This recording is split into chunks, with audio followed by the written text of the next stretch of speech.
Hi, Paloma Media YouTube subscribers. Hasn't it been a very, very long time since we've put anything new up here? Yes, it has been.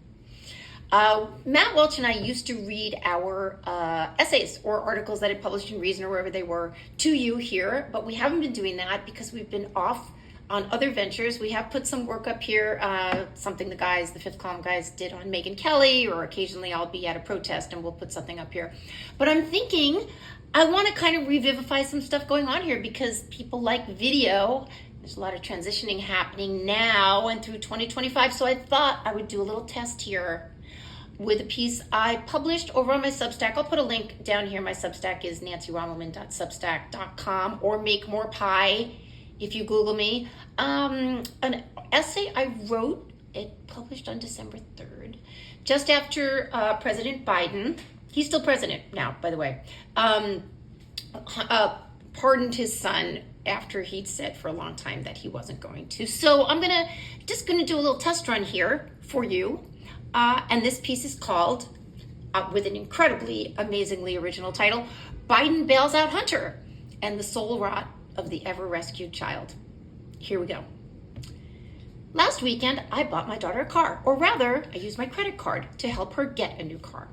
The plan is she will pay me back for the down payment and make the monthly payments herself. I'd momentarily considered, knowing my kid can sometimes be slow to pay, say a parking ticket she gets on mom's car, of making the monthly payments myself and having her Venmo me, something she's fast at. But Biden's pardoning his son Hunter has made me rethink this plan. And my daughter will instead make the payments directly herself and on time, with a little ass kicking from me as/if needed. I have a theory as to why Biden did what he did, little of which reflects well on him, but which does spread the blame. Leaving aside the $24 million in skanky business deals that traded on his father's name, some facts. Hunter Biden is a 54-year-old man with a history of drug addiction and criminal as well as unseemly behavior, including lying on a gun permit and being filmed going down a water slide with, as my boys on the fifth column recently put it, his dong hanging out. Do you remember doing stupid things as a teenager? I once, trying to keep up with my 100 times more athletic brother, scaled the inside of an elevator shaft. This was in Athens, Greece. Not smart, if also not illegal, maybe illegal.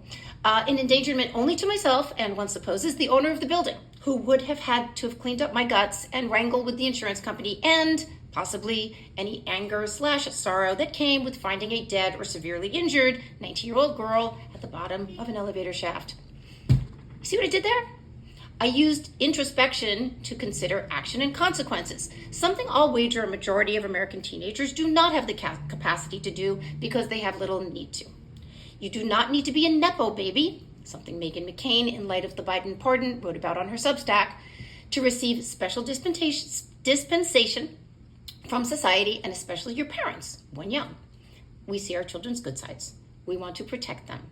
And I myself have been bailed out and protected more than I probably should have been by my parents. But there was also a little timer in my head that went off, and very loudly, just before I turned 30.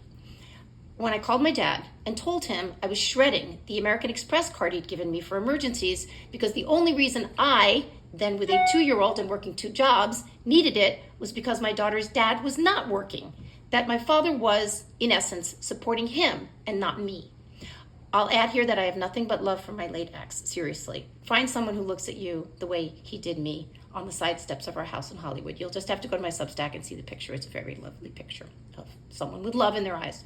But Tim was an active alcoholic at the time, making our day-to-day lives something of a wreck I walked out on when my daughter was not yet 3.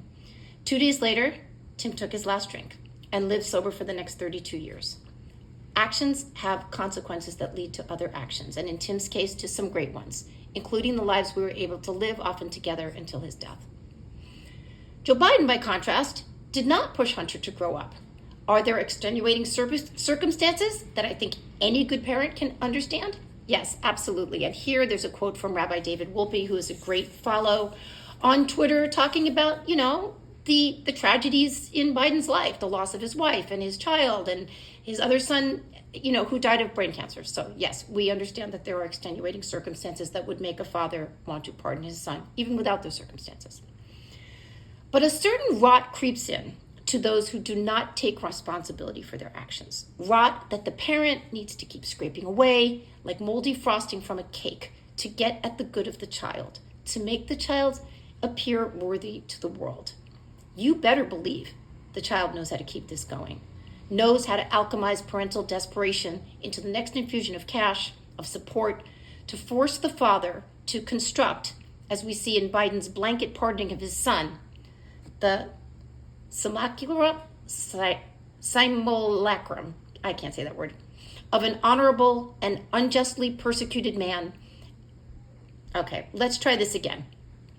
As we see in Biden's blanket pardoning of his son, the simulacrum of an honorable and unjustly persecuted man worthy of having the slate wiped clean. This never works forever. How do I know? Because I've seen such a relationship corrode my own family. Before we get into that, I'd like to spread the blame for the pardon on a Democratic machine that, in this instance, offered a big assist. Yes, Biden was too ambitious by half. If he was forced to hand over his dance card in 2016 to Hillary because it was her turn to run, he should have bowed out in 2020, when I have been told more than once that people in his orbit recognized that he was mentally and physically failing. One of the reasons the Dems did not push for anyone other than Biden is, it occurs to me now, because by 2020, he was easy to manipulate. Progressive wanted him tougher on identity politics. He'd do it on day one. Wiping out student debt would make him popular. Executive order, here we come. And every day, it is not hard to imagine, there were the whisperings of Orange Man bad, and the vengeance that would surely come should Trump get back in office. And could Biden even countenance what they do to Hunter, to his only surviving son? Trump's people had said they would be going to go after all of their enemies. It was an emergency. Fire, fire. Am I suggesting that Trump has not said he will use the justice system to go after his perceived enemies? Of course not. Maybe he will. Maybe the alleged Kash Patel list of deep state officials who need to be targeted that Tim Miller tweeted about will come to pass. Have those closest to Biden kindled a sense that the future is grave? I don't know. It does seem to me that, having assured their boss for years that the GOP is the enemy, they see no reason to stop when he's on his way out the door. When, added perhaps needlessly for emphasis, Biden is constitutionally weaker than he ever has been and thus more susceptible to messaging. I don't think it's a stretch to imagine those closest to the president, Biden is still president, by the way, encouraging the idea of the Justice Department under Trump would drop the largest hammer it could find on Hunter. I find it despicable to pressure an old, weak man in this way, just as I found it despicable for someone in my family to have my father, while on a stretcher entering the ER, write this person a $5,000 check. Well, my father didn't need to write that check. He'd been historically conditioned to pardon this person's miscreancy, just as Biden had been conditioned to pardon his son. Moreover, in Biden's case, to be told he was doing the right thing, not only for his family, but for the country, which is, well, it's terrible, which even those fairly loyal to the Democratic Party agree. Do I blame Biden? Sure.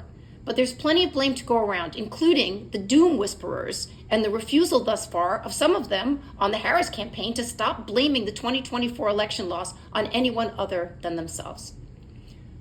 Most of the blame for the pardon, however, I'm going to lay at the feet of Hunter Biden, whose entitlement and soul rot I very well recognize in a family member. I can think of few things worse than never growing up, from sucking on the parental tit to eating it down to the bone and thinking you were entitled to do so. It's a horrible image, I know very well, that of a grown man trying to fill the emptiness he has inside with what's left of the parental heft. Before I end this cheery missive, a possible, if now, untestable scenario. Had Biden been good to his word and not pardoned his son, I can see Trump not going hard on Hunter, of seeing more advantage to looking magnanimous rather than throwing the book at an immature man who, without daddy's protection and lacking a miraculous personality overhaul, would have been forced to live a public life as the mercenary, if personally powerless person that he is.